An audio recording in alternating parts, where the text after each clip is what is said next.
So should you really care about replatforming as a financial advisor, or even somebody who's invested into the market as via an investment platform? And well, that answer is a resounding yes, in capitals, like a capital yes. Absolutely, you should care about this. And my guest this morning is Mickey Gambale. He's the executive of Ignite. He's an unconventional executive with a need for speed in the sense of fast cars and even faster bikes. And he has, over the last 20 years, built up his business experience to include a vast range of financial service skills. And so if you want to get ahead and you want to be prepared for this process that is definitely going to touch your business in some way, shape, or form, then today's show is what you were looking for. So join us this morning for a riveting show, and let's get it started. This is Propulsion, the podcast for forward-thinking and driven and ambitious financial planning professionals. It is the catalyst to the exponential growth of your financial planning practice, your business, or your franchise. This is where professionals come in order to learn about the latest technology, to learn about best practice when it comes to running and managing their business, as well as marketing, sales, relationship building, the best and most valuable interviews with local and international guests, and a whole host of other things. Without any further ado, here is your host, Francois du Toit. Good morning, Mickey. Francois, how's it? I'm well, and yourself? Lekker, man, lekker. Cool stuff. Let me just do a brief introduction here. So, as I said earlier in the intro as well, that Mickey is an unconventional executive with a need for speed, and we're talking about cars, but even faster bikes, which I really like. So that's awesome. He has over 20 years experience, or over 20 years rather, built up his business experience, and it includes a vast range of financial service skills. He has really done everything from starting a micro lending and an e-commerce business to being an executive at a corporate level, and has the tertiary education to back it. And so really, really fortunate. Mickey, a warm welcome to Propulsion Live officially. Thanks, man, Francois. Thanks for having me. And to all the guys watching, thanks for coming and listening and giving me some time this morning to chat to you guys.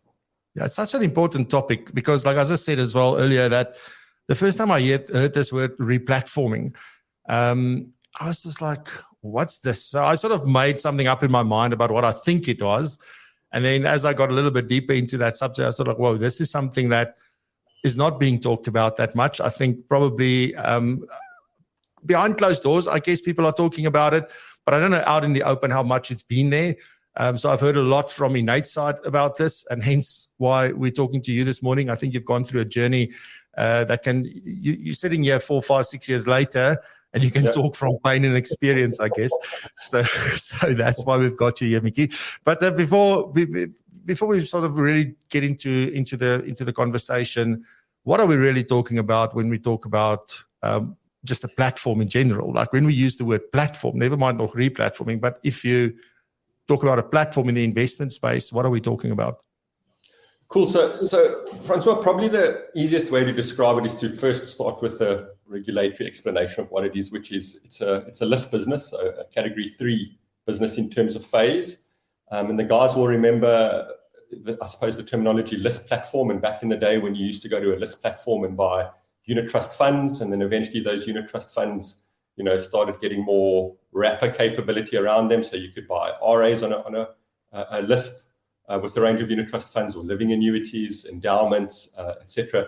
And really, when we've started to use the word platform, it's really because LISP has moved sort of to the next generation. So if I use an analogy, if LISPs were 3G, if I could use a cell phone analogy, we've really gone to 5G when we start to use the word platform. And so platforms really start to become this supermarket and this administrative capability where you can truly execute your financial planning investment needs for clients and actually get access to a range of different investment types, investment classes, investment wrappers, all in one place. So it's really to make life easier and to give accessibility. So very much like a mall, almost like, if you go like, I need certain things, but I can go to one place and find them all. And then, is a platform really, is that a system that sits in Ignite's back office and on your systems and that I get access to? Is it something that lives in the cloud? Like where does this platform live? So platform, I think, is a very appropriate word, and the fact that we've changed the name, sort of from a list to a platform, because they actually sit everywhere. If you think of a platform in the true sense, and again, if I compare it to something like an Amazon or an eBay, where you have this platform capability, or the Apple Store, where you can go and get a range of things, that's really what we've built in Innate, and that's really what true platforms should be. So if you look at our business, we have aspects of the platform sitting all over the place. In fact, we've got 17 different integrations, and we're only just starting. And the platform is so much more than just a supermarket. It's also an experience, and we've spent a hell of a lot of time building this platform experience, that ease, that fast execution, and bringing additional capabilities in. A platform's not just about, what are you accessing, but it's about bringing additional capabilities and additional value. And so that's why we've started to use this word platform. And then, so if this is sort of a going from 3G to 5G, and you've got this, now we talk about a platform and it's got a very specific meaning, then how do we define re-platforming? So re-platforming, that's the big buzzword at the moment coming on shore in South Africa. And a lot of the guys are talking about it. And essentially what re-platforming is it's a strategy that takes your existing business and your old legacy technology and your legacy environments and reworks them into a modern way of working, into a modern way of thinking, and really moves your business to that 5G example, where it's much faster, it's much more efficient, there's much more accessibility. And so it's out with the old and in with the new when we talk about re-platforming. Cool, because I think this is, and I guess I'll get to the question about how it does actually impact people on the ground at the end, but it is understanding that if you're going to move from what you have, this is like moving house. Is that a fair assumption to make, or a fair statement to make? Is this like I'm selling this? Well, not really selling, but I'm selling this house, moving to another house. So there's a whole process. It's even more. I don't know if you've ever watched those shows on reality TV where you get these hoarders and they've just got everything packed in their house and it's just piled up to the ceiling. That's exactly what re-platforming is, because if you think about the history of how LISPs worked in South Africa, they were very admin-based. Many things ran on Excel spreadsheets. There were a lot of people in the background, cranking handles, doing work, executing trade. So you had a very, very full house. Now you want to pick this up and move into a nice modern house, nice and clean and neat, and everything's sparkly and shiny. And so it's a massive task to get this right, and a massive cultural change within your business, as well as within the customers that use that business in terms of how they engage it and use it.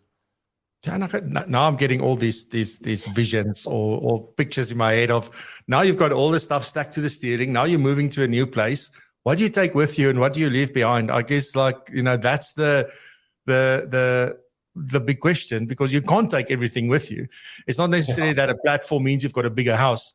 It just means you've got a house built for purpose now, and you've now learned over the years what's really necessary, and also thinking about what my needs might be into the future.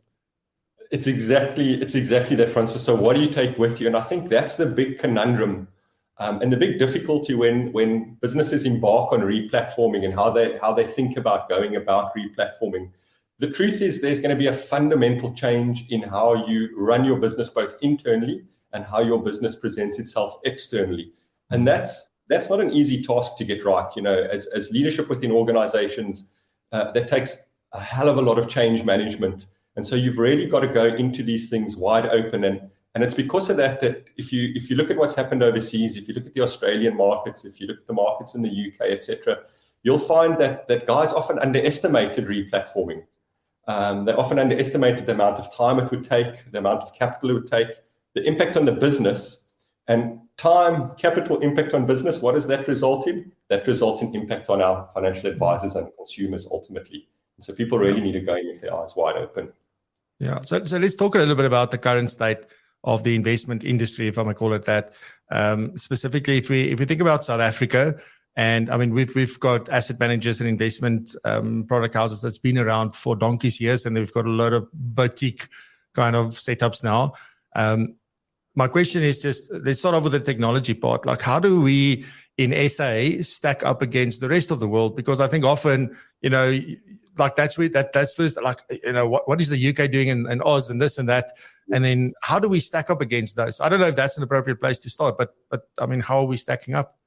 Yeah, I think it's a great place to start, and maybe let me start with what we had in terms of lists and platforms. So, from a product capability perspective, in terms of what you can do in a Lisp environment, what wrappers you had accessibility to, what sort of fund ranges and asset classes you had, we were actually extremely advanced. If you look at some of the product capability that we had in South Africa, like personal share portfolios, PSPs, that a lot of the wealth managers that use in the market, some of the structured products that you get in the Lisp platform, we had that capability as the South African market way before anybody had that overseas in their platform capabilities. The very big difference, and like I said earlier, was that our processes, our systems, our back office environments were extremely manual. Now, the big difference with overseas is that they spent a lot of money on bringing technology into their environments and really thinking about how they run their businesses differently. And what that technology ultimately did overseas was it brought a lot of operational efficiencies, which ultimately drives down costs because you don't have these big administrative back offices and costs involved and errors that happen that you need to cover for. And that obviously translates into better value for clients. Clearly, you get innovation around product capability, etc. And those things come with time as the market gets more and more advanced. But that's really the big difference between what had happened overseas and where we find ourselves now in SA. South African market's woken up. They've realized now that they can't keep cranking handles and doing things manually. And so many of the competitors out there have started to embark on a journey of replatforming. Many of our large competitors and product providers out there are embarking on this journey to replatform and upgrade their technology.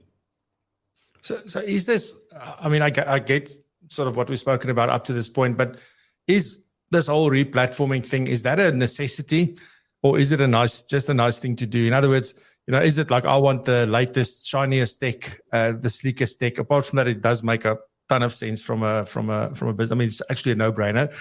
So I'm maybe answering the question myself, but is this a real necessity for investment managers all over the world to embark on this? Yeah, Francois, it's absolutely a necessity because if you look at the day and age we live in today, it's all about experience. It's all about meeting customer demands. It's all about having information at your fingertips. And that's really what the technology upgrade is going to enable when these platforms do that. If you think about how we work and what we do in our daily lives outside of investments, we carry these things with us all the time, our mobile phone. So we're always connected. We're always in touch. You're not going to be able to give the right experience as a product provider or a Lisp or platform provider if you don't upgrade your technology. You're not going to be able to compete against alternative industries out there that are vying for the consumer's eye, vying for their pocket, trying to get them to spend in their environments versus saving in our environments. And so if you don't embark on this, you're not going to get that right. The second thing is your costs are never going to go down. We've seen what inflation is like in SA. We know that there's going to be negotiations now around labor.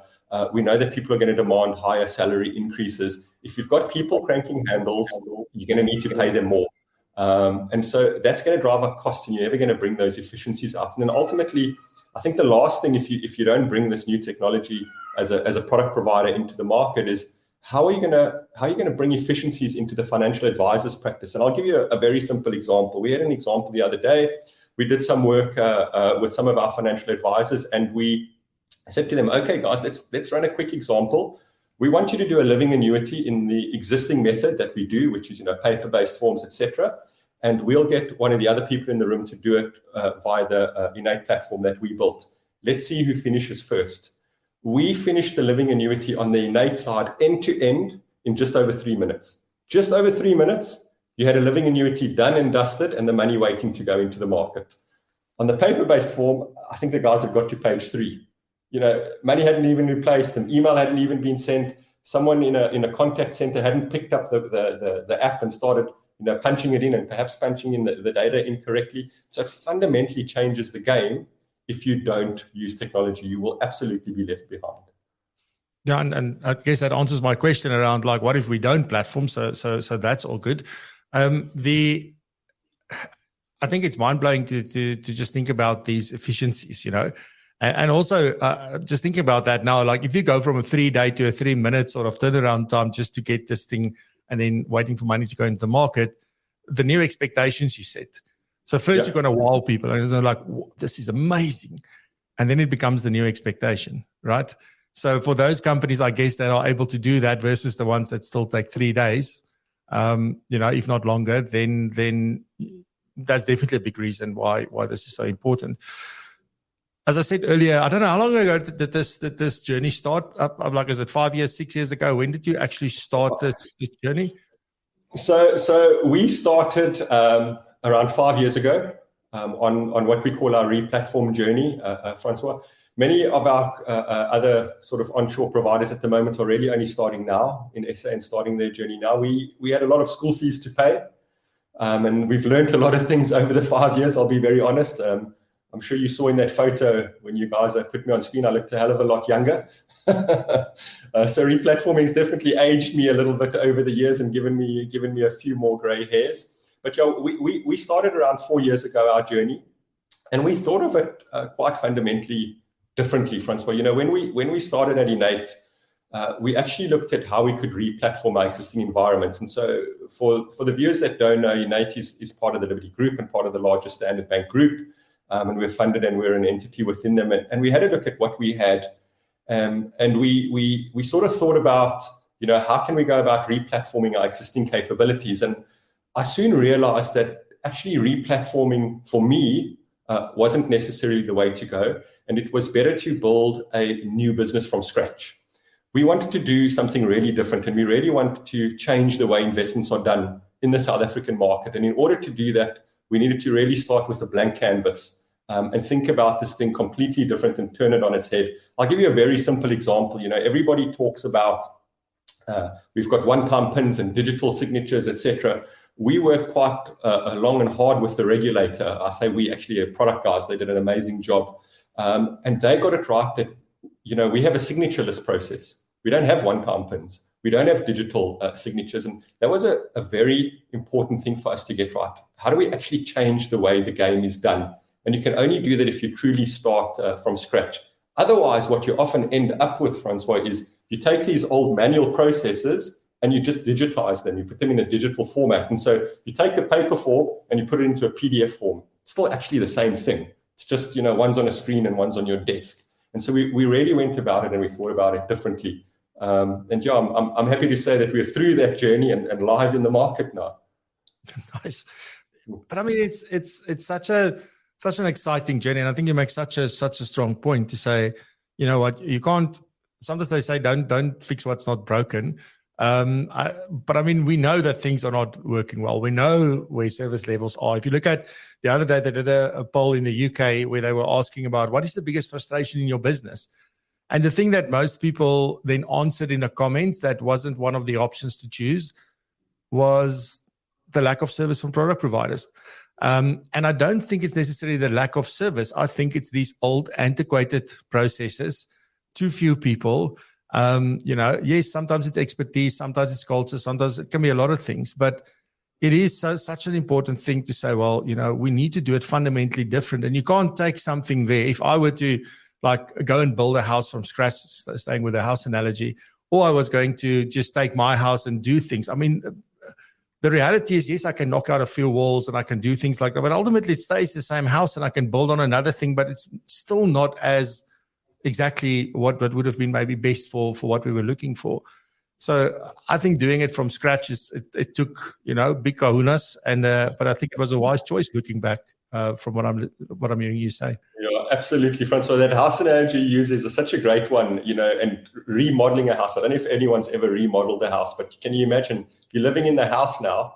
And essentially, I think what a lot of guys have tried to do in re-platforming is they want to put a new kitchen in while you need to eat in that kitchen at night. And so it's chaos. And anyone who's built a house and been married would know that it's a touchy slope to get involved in it. And really, when you think about platforms, that's what you've done. You've gotten married to the platform.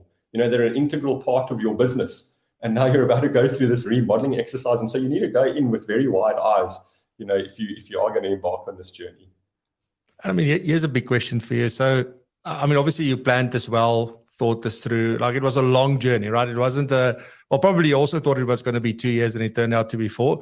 But apart from something like that, what is the what are some of the blind spots that there were where you really took the time, planned well? Because usually they say like 90% is planning and 10% is in actually executing.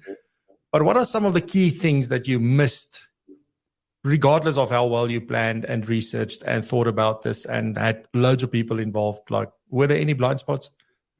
There were a ton of blind spots and a ton of learning and a few battle scars on my back to show that. I think the biggest blind spot for me was heavily underestimating the time it takes to create a capability like this. No one had ever done this before in the South African market. We had seen a couple of international players do it, and so there was no one with real experience locally to do it. We thought we were clever, and we got in a couple of overseas experts to help us, but they were just a couple, and we really wanted to, use the guys within the SA market to grow it, and use the skills and expertise. Yeah, and I found that the biggest blind spot for me was getting people to really think differently. You've got to hire. We use the term different smart people. When you bring people in that are, have been in this industry for many years, that have done things in a particular way for many years, they tend to produce things in that same way. And it's not to say that they're not innovative, but that's their history, that's their thinking, that's where they come from. And so, the biggest learning for us and the biggest blind spot was very soon we realized that we had to bring in these different smart people. We had to really think about the game quite differently and build a very different culture within our organization. One of the big things I think that we try to achieve, one of the big things I know that we try to achieve was, if you listen to old Richard Branson, we sort of followed that saying of look after your people first. That's the people who you first look after. They then naturally going to look after your clients, and that's naturally going to look after your income statement. And we built our business around that ethic and that culture. And so we were very, very strong people focused. And so that was a blind spot we luckily learned very, very early on. And underestimating that timeline. It takes much longer than you think it does.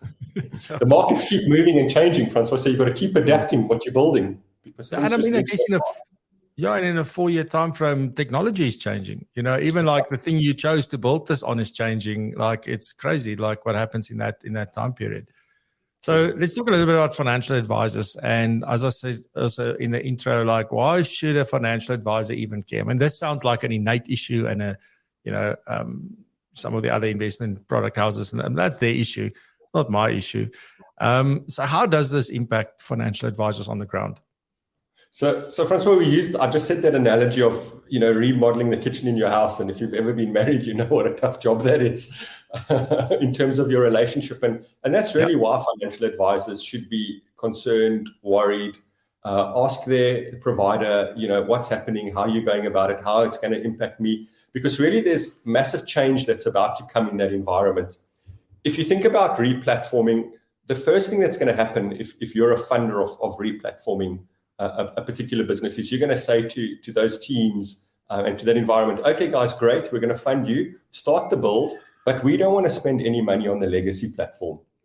Why? Because we know we want to get rid of it. So we don't want to fix the cupboard in the kitchen. We rather want you to put the new cupboard in the kitchen. But in the meantime, you've got to continue to still use that old cupboard, before the new cupboard comes in. And so there's what we've often seen and what I've experienced when guys replatforming, and some of the guys that I've spoken to around replatforming, is you do experience a drop in service levels. You experience a drop in innovation. You experience a drop in how you can cope with customer demands, and you start seeing errors creak in, and you start seeing leaks pop out in the boat. And sort of water start pushing its way through, so to speak, because really you're not spending money on that environment anymore. You're building something new. And generally, one of the things that I've seen a lot of corporates do, I'm not saying that everybody does this, but it's guys we've seen historically do this, is they take their best people in the business and they put them on the new project.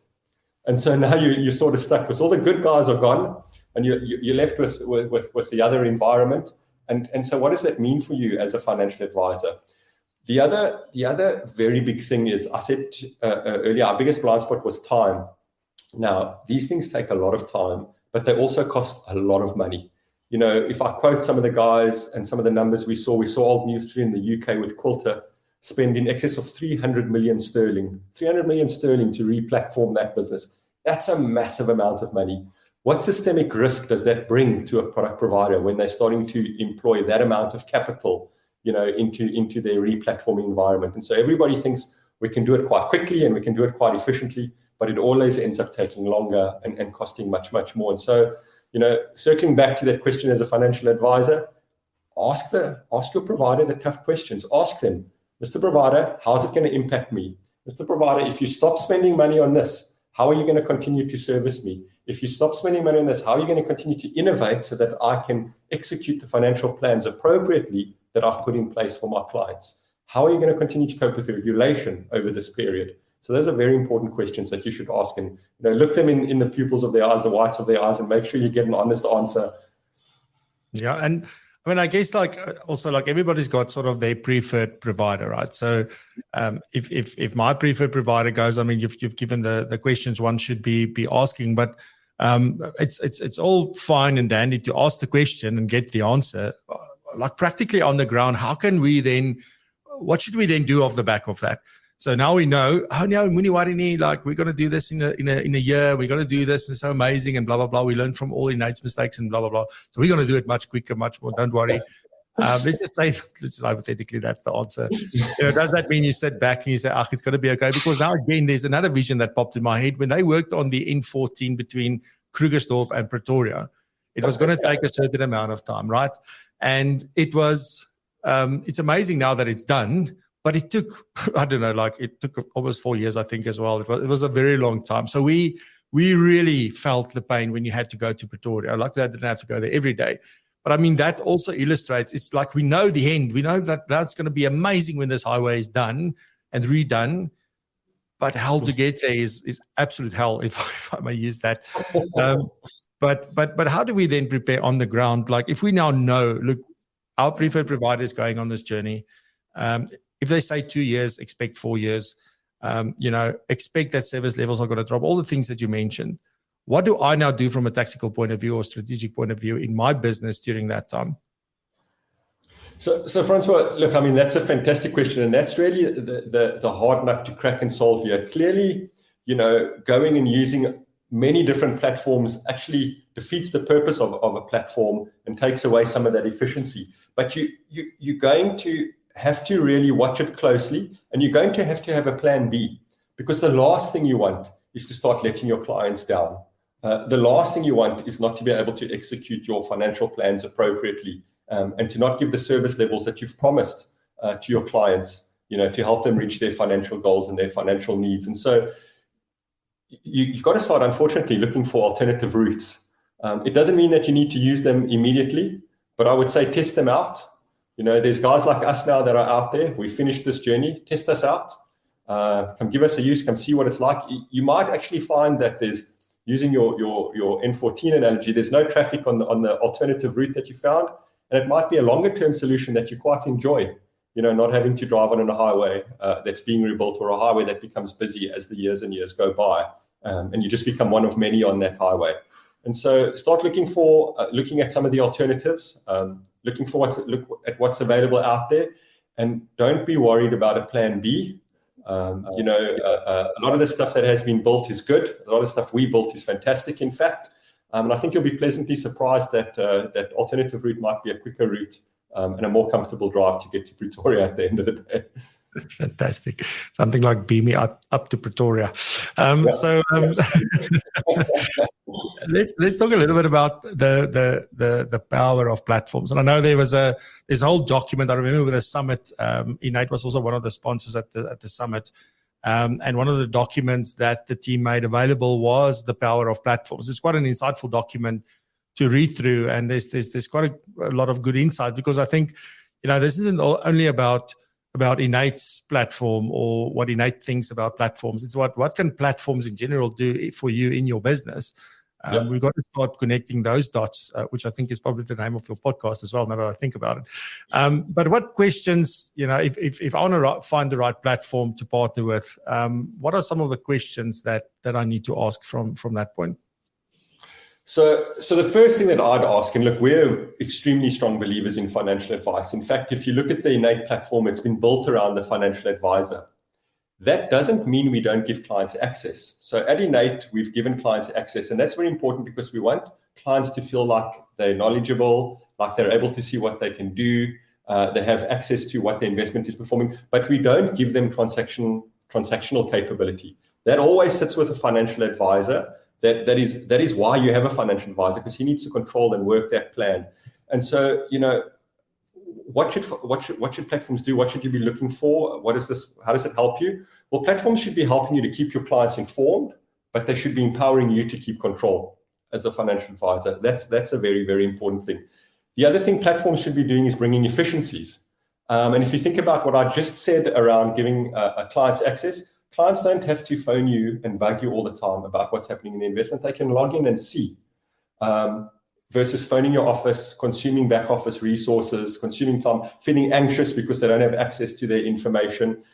So platforms really can help bring that efficiency to your office. Platforms can also, 10x your environment. I say 10x, do the same and get 10 times the result. So that example I gave earlier of how quickly it is to do a living annuity, the example of in a platform environment, you only need to key something in once, and the information and data is there. It's there forever. You can reuse it. So not having to do things from scratch every single time you want to do an ad hoc, or you want to purchase a different type of investment wrapper for the client or for the family unit. And so, it's really about bringing efficiencies to the advisor's back office, in my mind, and becoming a true partner to them. So, we've just spoken about replatforming, about the house, about what it means for your marriage. That's what this is. It's a marriage. And it's a marriage that needs to last a very long time. When we invest clients' money, when financial advisors give advice, it's not for, a 1 or 2 year and you're done and dusted. These are long-term plans over 20 years, over 30 years, over 40 years, trying to give people happy retirements, trying to give people, their dreams, help them meet their goals, their aspirations. And so this is what platforms can do, and they can fundamentally change the game in terms of how you work. You should be connected 24/7 now. Why should things not be processed real time? Why should there not be straight through processing? It works like that in all the other industries. And so when platforms wake up and they're able to do that, they're able to 10x what the financial advisor is able to achieve. Yeah, and I think one of the big conversations that I have regularly with smaller FSPs and IFAs, etc., is that they don't have time, they don't have resources, they don't have the money sometimes to invest into technological solutions. They know the power, they know the worth, they know all of that, but then to get there, if you think about how many people it took you to go, this is a massive undertaking, right? But then my advice to them is look at what is available and what you can leverage in your business, that's already there. So I think that's an important one. But when you choose, it's got to be, because I always go on about technology is not a cost, it's an investment. But it is, if it's the right technology, it is an investment. The wrong technology is very much a cost from a lot of points of view. But definitely something that I'm wondering is, in my business, for example, if in a financial advice business, typically you have different segments of clients or different types of clients that you deal with. Is one platform able to service all of them? So if I choose the right platform, I'll be able to look after all of these clients, or is it a case of different platforms may suit different segments better, and I've got to consider more than one platform? So some platforms don't service all clients, unfortunately. They've targeted a very particular section or segment of the market. And to be very honest, that's because they haven't used technology. So they haven't used technology to be able to take those many hands that they used to have and make light work of it by using technology. If I look at the platform that we built at Innate, it can service clients across the spectrum. It's full open architecture. When it comes to assisting financial advisors, we have put capabilities in place with our webinar series that we run. We have put capabilities in place in terms of tools and calculators that are available on the website. We run what we call Innate Connect sessions, where we connect with financial advisors and learn what their needs are to try and help them. And we've learned through those sessions, exactly as you've said, that there's a range of clients that financial advisors service. And we need to figure out how we can help you service those in the most cost-efficient way. Because like in any business, you've got a cohort of clients that are quite profitable, and you've got a cohort of clients that perhaps are not as profitable, but you still need them to have an holistic business. And we've really thought about that in Innate. And so we really do believe that we have this opportunity to service an entire client segment that financial advisors serve. And you know, have a close look at some of the capabilities of some of the existing platforms out there. They can't service everyone. They don't have all the capabilities. They don't necessarily have full open architecture. They don't have the ability to take smaller investment amounts. We have no minimums. There's no minimum with us at Innate. We have technology. The technology runs. You know, you push the button, it executes. So as a result of that, there's no need for us to have a minimum. You can come and do a regular savings or a small lump sum with us, and it's no problem for us. We're very comfortable with that. Yeah, it shows you. Like, I remember back when RDR was sort of first mentioned, and then one of the compliance houses went on this. They well, I guess all of them did, but there's one specifically. I was at a session where they were talking about, well, you know, going through these practice management sessions and how do you now segment and blah blah blah. You know, the whole story. And I remember looking. I was when was that? That was 2013. So I wasn't 40 yet. So I was still on that side of the fence. And I was sitting there, and there was a lot of older advisors in the room, and they were all going on about the bottom end of the market who's not going to be serviced now, is going to lose out. And they were looking at all this stuff. Two things that went through my head. The one thing is you don't work with them anyway because it's not profitable. Secondly, like, technology is the answer. So like, I don't know how you don't see this. But anyway, so I guess that also proves that is absolutely possible if you've got the right platform to be able to service a client of any size and build a relationship, which is where the real value is at anyway. So, yeah, good stuff. Mickey, thank you very much. Any last words from you before we end off? Anything you would like to summarize or anything else you would like to share? Maybe just to summarize, you know, guys, if you've got a product provider, excuse me, and they are about to embark on a journey on replatforming, excuse me, go ask those tough questions. You don't need to be shy to ask those questions. In fact, it's your right to ask those questions. You're a consumer and a customer of that capability. And then, you know, be aware of some of the things I've spoken about. I think that N14 analogy is fantastic. I know what it's like driving on a highway when they're building it. It's a nightmare. And so make sure you've got those, you know, plan Bs, you've got those alternative routes in place. And then unashamedly, you know, come give us a try. We've spent 4 or 5 years trying to get this thing right. I absolutely do believe we've got it right. And we've really thought about the game differently. And so come have a look. I think you guys are going to be pleasantly surprised with what we've got. Awesome stuff. Mickey, thank you very much. Thank you for your time, for all the insights and everything. Definitely we'll keep talking to you and Georgina and the team. So thank you very much. Really appreciate it. And wishing you well on this journey and to see where things go. And as everybody gets into this replatforming thing, there's some good times ahead. So thank you very much. And I'll see you soon. Thanks a lot. All righty. Thank you very much. That was an amazing conversation. So our guest for episode 40 of season 3, which will be episode 200, now that I think about it, which is just absolutely mind-blowing, is going to be no one else than Davie Rood. So, yeah, looking forward to that one. And then next week, my guest is Anton Swanepoel. So we still got a way to go to get to episode 40. So the guest next week is Anton Swanepoel. Looking forward to that conversation. And, yeah, we'll be back. You know, this same time, same place next week. So have a great weekend. Stay safe, be blessed and prosper. And remember to continue to raise the bar. Thanks for joining us. Bye-bye.